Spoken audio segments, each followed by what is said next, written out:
అలాగే ఇప్పుడు చాలా మందిలో కూడా హైడ్రా టెన్షన్ అనేది పట్టుకుంది. ప్రతి ఒక్క ల్యాండ్ కూడా హైడ్రా కిందకు వస్తుందని చెప్పి కూల్చివేతలు జరుగుతున్నాయి.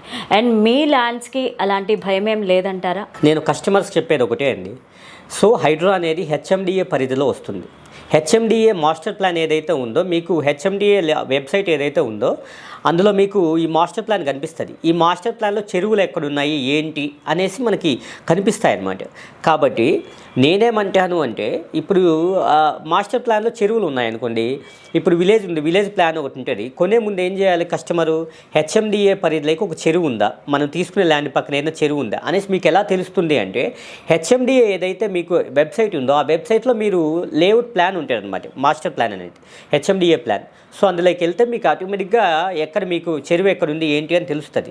ఇంకొక విషయం ఏంటి అంటే, చాలామంది ఏం చేస్తున్నారంటే, చెరువు ఎక్కడో 1 కిలోమీటర్లో ఉందనుకుందాం, కిలోమీటర్లో ఉన్న చెరువు కూడా భయపడి ఒక్కొక్కరు ల్యాండ్ తీసుకోకుండా ఇంకొక దానిపైన ఇన్వెస్ట్ చేసి మోసపోతున్నారు. అలా కాకుండా నేనేమంటాను అంటే, ఈ చెరువుకి ఒక 10 మీటర్స్ 20 మీటర్స్ మాత్రమే బఫర్ జోన్, మిగతా అంతా నార్మల్గా రెసిడెన్షియల్ జోనే.